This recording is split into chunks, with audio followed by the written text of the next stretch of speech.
بسم الله والحمد لله والصلاة والسلام على رسول الله وعلى آله وصحبه ومن والاه. أما بعد، من حفظ؟ أحد حفظ منكم؟ ما تحفظوا؟ ها؟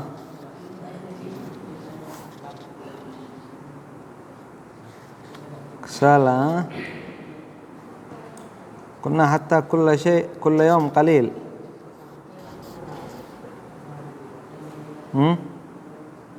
ما حفظتم؟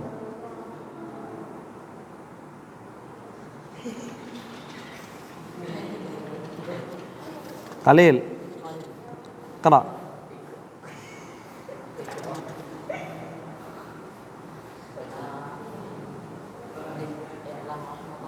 نعم.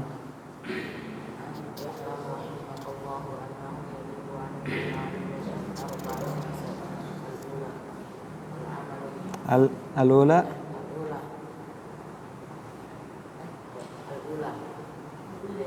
العلم.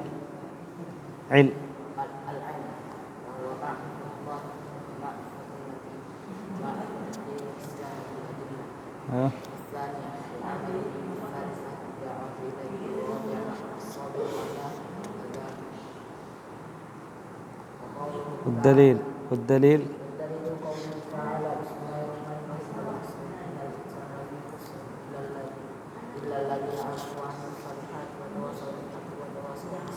أحسنت، ما شاء الله.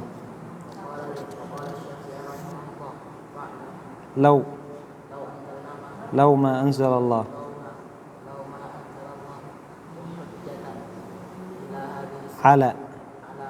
على خلقه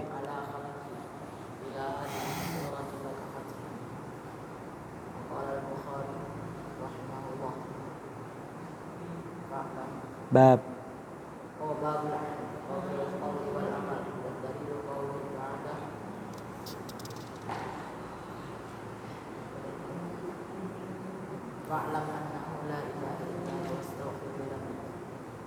فبدأ.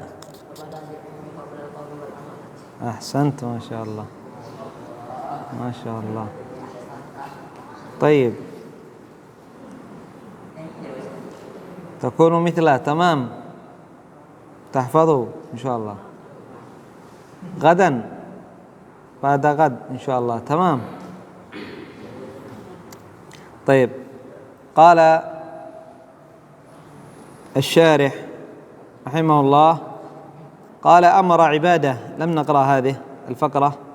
قال أمر عباده أن يفردوه بالعبادة وحده، فكما أنه المتفرد بخلق الليل والنهار والشمس والقمر وسائر المخلوقات، فهو المستحق أن يعبد وحده لا شريك له، في قوله واسجدوا لله الذي خلقهن إن كنتم إياه تعبدون. قال المؤلف وقوله تعالى إن ربكم الله الذي خلق السماوات والأرض في 6 أيام. قال أي ومن أعظم الدلائل والمعرفات التي تعرف بها سبحانه إلى عباده خلق السماوات والأرض من غير مثال سبق، وتقدير أقواتها فيها، أي التي فيها من المخلوقات، يعني السماء من الكواكب والنجوم والشمس والقمر، والأرض ما فيها من أنهار وجبال وأشجار وأحجار. قال في 6 أيام، وأصل الخلق إيجاد المعدوم، كما تقدم معنا أن يخلق شيء أن يوجده من العدم. هذا هو الذي يسمى الخالق، الذي يوجد الشيء من العدم. أما الذي يوجد الشيء يعني أوجد شيء لكن ليس من العدم، هذا يسمى صانع. مثلا السيارة موجود، أصلها موجود الحديد وموجود يعني المعدات الأخرى، وإنما هذا صنع يعني شكل سيارة من شيء موجود، فلا يقال خلق السيارة، وإنما يقال صنع السيارة، إنما يقال صنع السيارة. الطائرة أيضا أصلها موجود، لم يوجد شيء من العدم، لم يوجد شيء من العدم. يقول لمن صنع الطائرة صنع الطائرة، ولا يقول خلق الطائرة، هذا خطأ. وإنما يقال صنع الطائرة، صنع السيارة، صنع الدراجة وغير ذلك من المصنوعات. هذه موجود أصلها، لم يوجدوها من العدم. وإنما يقال لمن إنما يقال للمخلوق الذي وجد من العدم، وهذا لا يستطيع إلا من؟ إلا الله. الله خالق كل شيء. قال: وأصل الخلق إيجاد المعدوم على تقدير واستواء، يعني على شيء مقدر وبصفة مستوية. قال: وإبداعه من غير أصل سابق ولا ابتداء متقدم، أي أن الله عز وجل أوجد هذه المخلوقات على غير مثال سابق، لم يكن هناك شيء موجود قبل ذلك، ولم يكن هناك شكل موجود لهذه المخلوقات قبل ذلك، لم تكن شيء، كانت معدومة لم توجد، ثم أوجدها الله عز وجل من العدم، فخلقها الله عز وجل. قال: من غير أصل سابق ولا ابتداء متقدم. قال تعالى: بديع السماوات والأرض، أي موجدهما على غير مثال سابق، كما يذكر أهل التفسير عند تفسير هذه الآية وأمثالها. بديع السماوات أي موجدهما على غير مثال سابق. قال: وقال: فاطر السماوات والأرض، بمعنى خالق. قال: ثم استوى على العرش. قال: أي استواء يليق بجلاله وعظمته.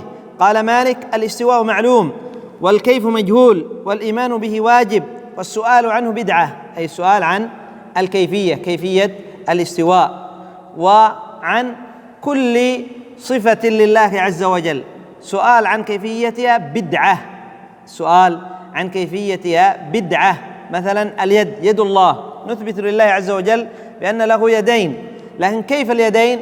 له أصابع، كيف الأصابع؟ الله أعلم، هذا بدعة. السؤال عن الكيفية بدعة.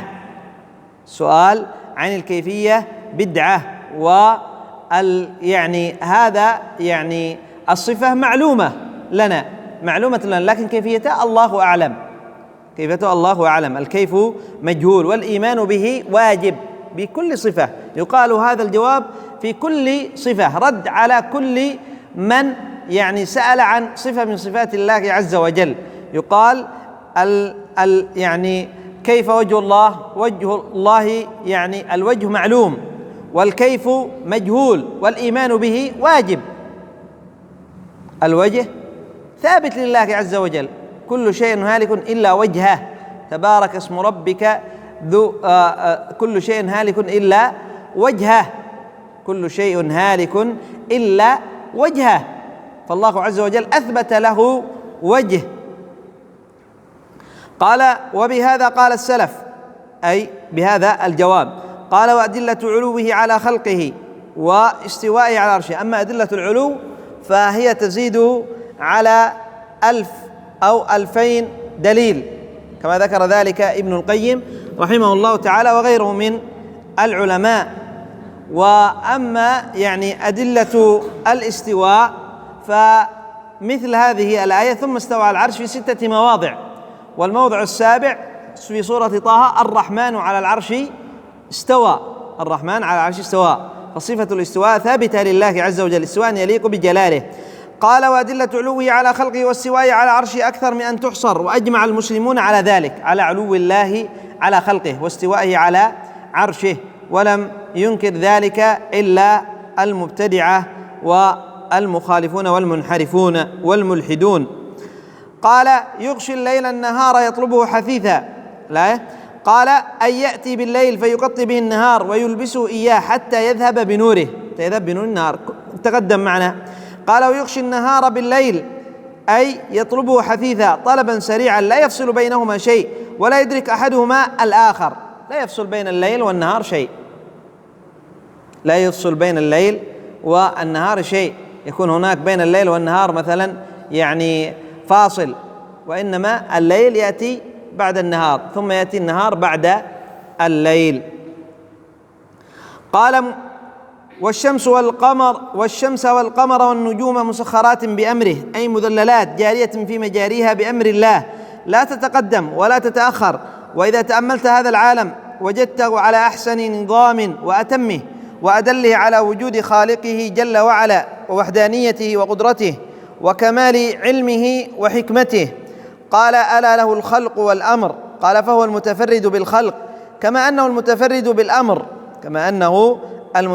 بالأمر، أي بالأوامر والنواهي. قال: له الخلق كله وله الأمر كله وبيده الخير كله وهو على كل شيء قدير. إنما أمره إذا أراد شيئا أن يقول له كن فيكون. تبارك الله رب العالمين. قال: أي بلغ في البركة نهايتها، إله الخلق ومليكهم وموصل الخيرات إليهم ودافع المكاره عنهم والمتفرد بإيجادهم وتدبيرهم، لا إله إلا هو ولا رب سواه. فالله عز وجل هو الخالق وهو الرازق وهو المدبر، وهو الذي يدفع السوء ويجلب الخير، والذي يدفع الضر ويجلب النفع، وهو المتفرد بإيجاد الخلق والمخلوقات، جميع المخلوقات وتدبيرها، فهو أيضا المستحق للعبادة، لا يعبد إلا هو سبحانه وتعالى. قال: والرب هو المعبود. قال: أي ومن معاني الرب ومما يطلق عليه المعبود، أي الذي يعبد، كما أنه يطلق على الخالق والرازق والمالك والمتصرف، يطلق عليه الرب. الرب يشمل الخالق والمالك والرازق والمتصرف والمدبر، وأيضا يشمل المعبود لأنه الذي يعبد. قال: ومربي جميع الخلق بالنعم. وإذا قرن بالمعبود شمل معاني عديدة، ومعنى المعبود المألوه المستحق أن يعبد وحده دون كل من سواه. والرب هو المعبود. الرب أي الله عز وجل.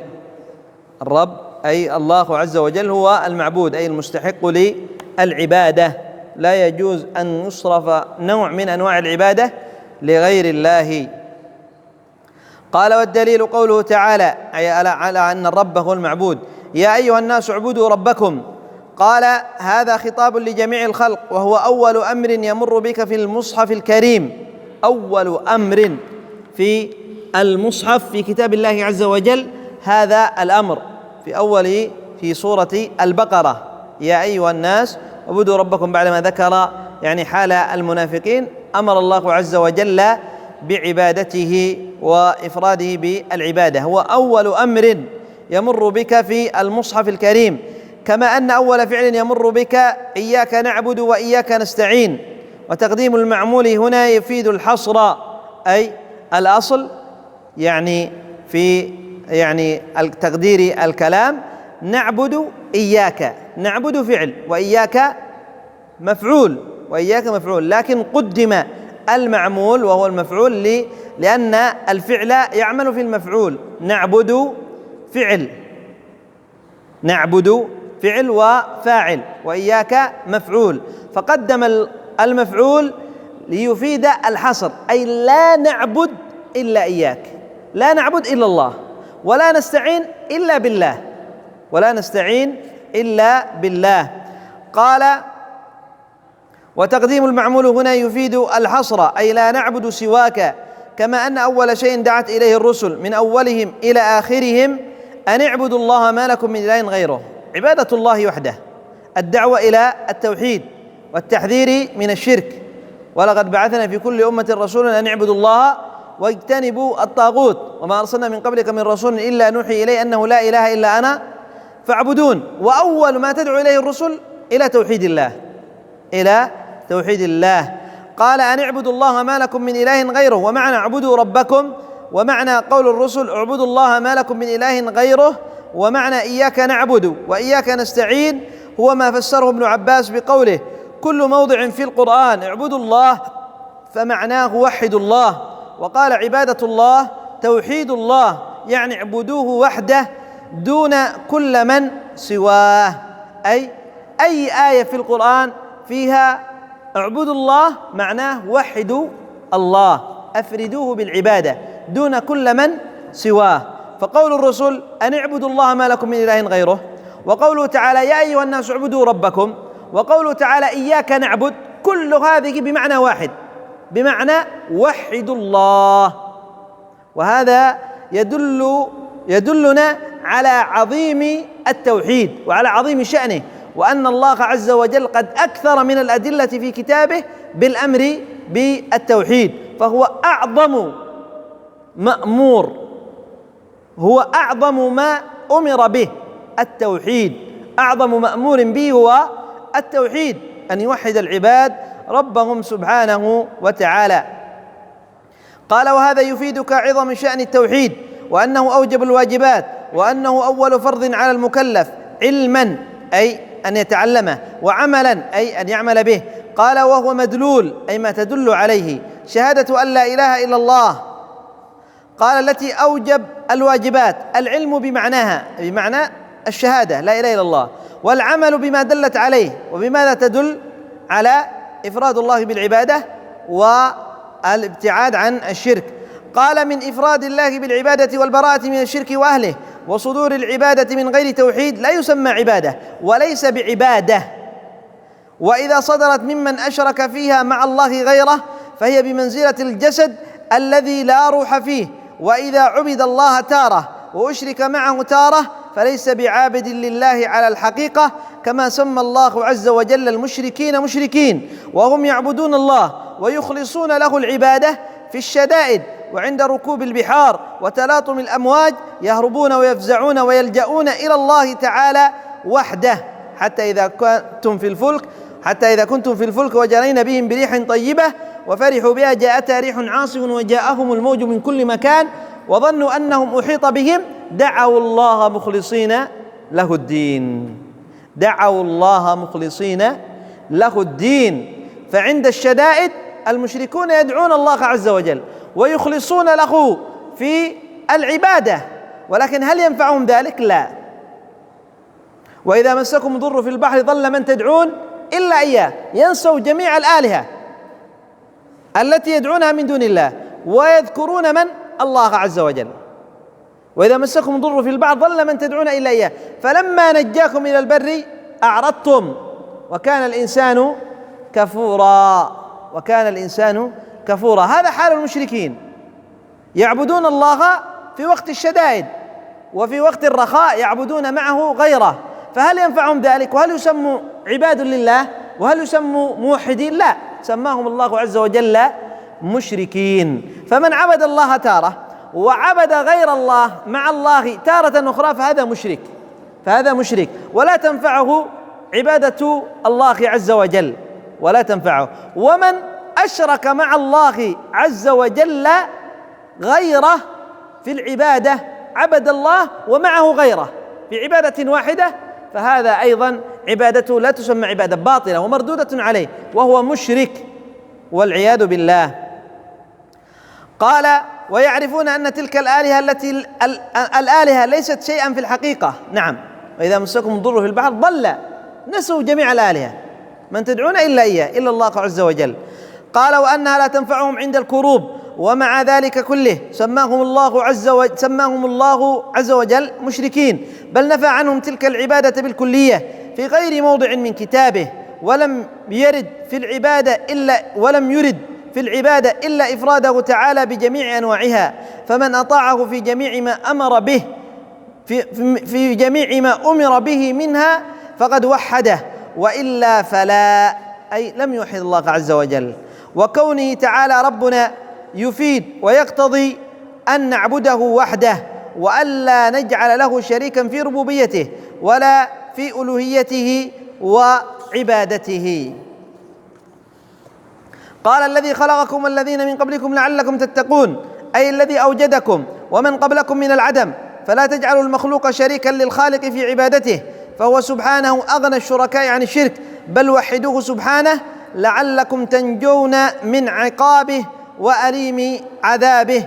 الذي جعل لكم الأرض فراشا، أي بسطا غير حزنة تتمكنون، أي غير صعبة، تتمكنون من المسير فيها والمكث على ظهرها وتنتفعون منها بأنواع المنافع. والسماء بناء، أي قبة مضروبة عليكم، وسقفا محفوظا مزينا بالمصابيح نجوم، والعلامات التي تهتدون بها في ظلمات البر والبحر، وهي النجوم وعلامات وبالنجم هم يهتدون. وأنزل من السماء ماء فأخرج به من الثمرات رزقا لكم. قال أي وأنزل من السحاب، من السماء، من السحاب. المطر ينزل من أين؟ من السماء ومن السحاب؟ من السحاب. ويعني كل ما علاك يسمى سماء. أأمنتم من في السماء، كل ما يعني كان فوقك يسمى يعني علو، يسمى علو، وتسمى أيضا يعني سماء، يسمى سماء. قال وأنزل من السحاب المطر، فإن كل ما علاك فهو سماء، فأخرج بالماء من جميع أنواع الثمرات رزقا لكم تتمتعون به وتستعينون به على عبادته وحده. وكل صفة من هذه الصفات مفيدة ومقتضية إفراد رب العالمين بالعبادة. فهو الذي أنزل من السماء الماء، من السحاب المطر، وأنبت به الثمر لأجل أن يعني يأكل العباد ويرزقون منه. فالله عز وجل تكفل بالرزق، تكفل بالرزق. فالواجب على العبد أن يعبد الله عز وجل، أن يعبد الله عز وجل. وما خلقت الجن والإنس إلا ليعبدون، ما أريد منهم من رزق وما أريد أن يطعمون. وكما تقدم معنا في الحديث القدسي: أرزق ويشكر غيري، أرزق، يقول الله عز وجل: أرزق ويشكر غيري. فهذا لا ينبغي، هذا من كفران النعم أن تصرف العبادة لغير الله عز وجل، وهو الذي رزقك وهو الذي خلقك وهو الذي أوجدك. قال: فلا تجعلوا لله أندادا وأنتم تعلمون، أي ومن كان هذا وصفه فهو المستحق أن تعبدوه وحده، لا تجعلوا له أندادا أمثالا ونظراء، أي وشركاء، بصرف شيء من أنواع العبادة لهم، وأنتم تعلمون أنها لا تماثله بوجه من الوجوه، أو كنتم تعلمون تفرده بإيجاد المخلوقات وإنزال المطر وجعل الأرض فراشا والسماء بناء، وأنه لا يرزقكم غيره. يحتج تعالى عليهم بما أقروا به، يحتج على المشركين بما أقروا به من توحيد الربوبية وعلموه من توحيد الربوبية على ما جحدوه وأنكروه من توحيد الألوهية. فإنه تعالى كثيرا ما يقرر في كتابه توحيد ألوهيته بتوحيد ربوبيته، فإن توحيد الربوبية هو الدليل الأوضح والبرهان الأعظم على توحيد الألوهية. وهذا كله قد تقدم معنا أن الله عز وجل يقر، يعني يجعل المشركين يقرون بتوحيد الربوبية، ثم بعد ذلك يلزمهم بأن يوحدوه في العبادة، بأن يأتوا بتوحيد الألوهية. نكتفي بهذا القدر إلى هنا. سبحانك اللهم وبحمدك، أشهد أن لا إله إلا أنت، أستغفرك وأتوب إليك.